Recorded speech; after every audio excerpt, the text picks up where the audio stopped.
नमस्ते। नेसल वेस्टिबुलाइटिस, वेस्टिब्यूल मतलब नाक का ये पार्ट जो है, ये अंदर सामने का भाग जो है वो है वेस्टिब्यूल। वो उतना एरिया स्किन लाइंड है, बाहर का स्किन अंदर में थोड़ा जाता है, उतना एरिया स्किन लाइंड है। जब वो स्किन लाइंड एरिया वेस्टिब्यूल में इन्फेक्शन हो जाता है वो है नेसल वेस्टिबुलाइटिस। इसका कारण है कि पेशेंट को एलर्जिक राइनाइटिस हो सकता है और साइनसाइटिस, वैसोमोटोर राइनाइटिस, ऑक्यूपेशनल राइनाइटिस, ऐसा कुछ ना कुछ कारण से उसको मुंह के डिस्चार्ज, नाक से डिस्चार्ज आता रहेगा। वो जो डिस्चार्ज है आने के टाइम में वो पेशेंट ऐसा रिपीटेडली ऐसा करता रहेगा, ऐसा नोज पिकिंग करता रहेगा। तो क्या होगा, तो ये पार्ट में नोज पिकिंग के कारण वो सब एरिया ड्राई होके वो जो डिस्चार्ज आने के कारण सेकेंडरी इन्फेक्शन वेस्टिब्यूल में आने का चांसेस और भी बढ़ जाता है। तो मेन प्रॉब्लम जो है नाक के अंदर साइनस जो भी है वहाँ से नेसल डिस्चार्ज आ रहा है, वो ये मेन प्रॉब्लम। साथ साथ में कभी कभी ये बहुत सारा लोग का ये आदत है कि ऐसा करते रहेंगे बट नेसल डिस्चार्ज नहीं रहेगा, साइनस का प्रॉब्लम नहीं रहेगा, कुछ नहीं रहेगा, ऐसा करते रहेंगे। ऐसे करने से भी हो सकता है। तो अभी इसका टाइप्स, दो टाइप है, एक एक्यूट और एक क्रॉनिक। एक्यूट मतलब ड्यूरेशन कम और क्रॉनिक मतलब ड्यूरेशन 3 महीने से ज़्यादा।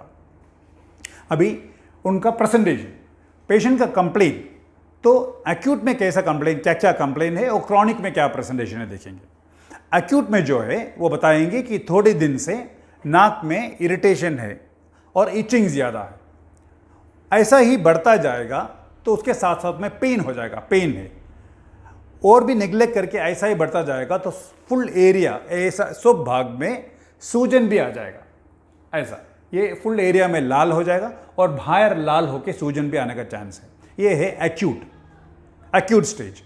क्रॉनिक स्टेज में फुल एरिया ड्राई रहेगा और ऐसा ऐसा स्केलिंग्स रहेगा, ये है क्रॉनिक स्टेज।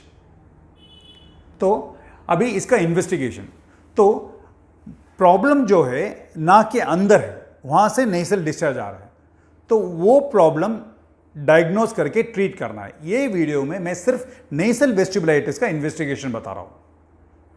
तो एक सिंपल सा टेस्ट लेंगे, तो इन्फेक्शन है, बैक्टीरियल इन्फेक्शन, तो टेस्ट में बताने का चांसेस है।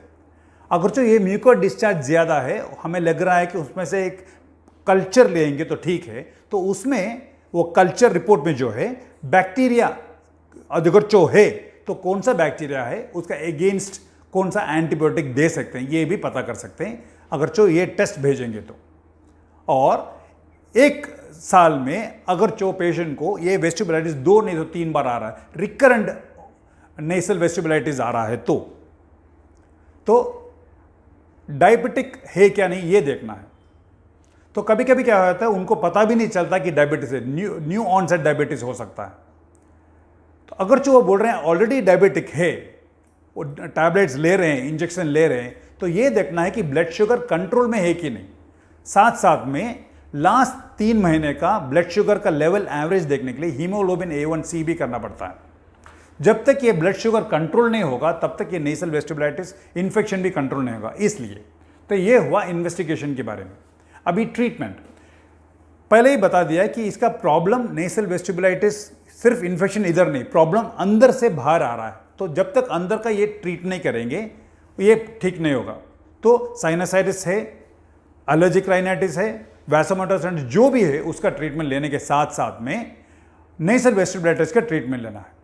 तो एक्यूट स्टेज में क्या करेंगे, एक्यूट स्टेज में अगर जो म्यूकल डिस्चार्ज इधर थिक से करके इधर ड्राई होके है, जैसे कि ये पिक्चर में देखेंगे, इधर इतना एरिया में थिक डिस्चार्ज जम के खड़ा हुआ, तो वो एरिया में गॉस पीस से एक हाइड्रोजन पेरोक्साइड पैक रख देंगे, रख के 5 मिनट के बाद निकालेंगे तो ये इतना जितना भी क्रस्ट है वो फुल निकल जाएगा, बिना दर्द निकल जाएगा।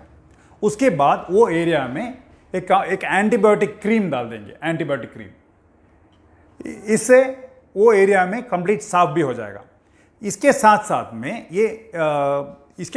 में एक एंटीहिस्टामिन, मतलब पानी रोकने के लिए, नाक से जो डिस्चार्ज आके लिए रोकने के लिए एक एंटीहिस्टामिन और नेसल डीकंजेशन मिलेगा। कभी कभी क्या होता है कि एक ही टैबलेट में ये दोनों एक्शन आने का चांस है। और अगर जो हमें लग रहा है कि एंटीबायोटिक एक कोर्स चाहिए तो एंटीबायोटिक एक कोर्स भी मिलेगा। और अगर जो दर्द ज़्यादा है तो 3 दिन के लिए दर्द का दवाई, अगर जो दर्द कम है तो दर्द जब ज़्यादा है तब खाने के लिए दवाई मिलेगा। अभी ये जो नाक का नेसल ऑइंटमेंट है वो एक दिन में 2 बार आपको घर में जाके 2 बार अप्लाई करना है, 7 दिन से लेके 10 दिन तक। तो ये हुआ एक्यूट स्टेज का मैनेजमेंट। क्रॉनिक स्टेज में जो है सिर्फ क्रस्टिंग है और स्किन बाहर स्किन स्केली लीशन है, अंदर थोड़ा क्रस्टिंग है। क्लीन करने के बाद सिर्फ स्टीरॉयड क्रीम अप्लाई करेंगे तो काफ़ी है।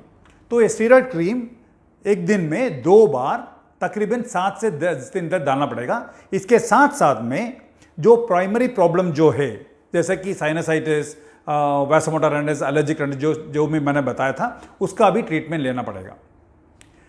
एक इंपॉर्टेंट पॉइंट बताना चाहता हूं कि अगर जो बच्चा 3 साल से 5 साल के बीच में बच्चा है उसको नेसल वेस्टिबुलाइटिस हो गया तो फर्स्ट डायग्नोसिस जो है शायद बच्चा नाक के अंदर कुछ डाल दिया, फॉरेन बॉडी कुछ रहेगा, इसलिए उसको वेस्टिबुलाइटिस हो गया। तो वो देखना मस्ट है।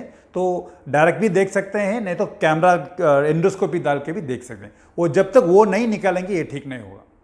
अभी ये नेसल वेस्टिबुलाइटिस का कॉम्प्लिकेशंस देखेंगे।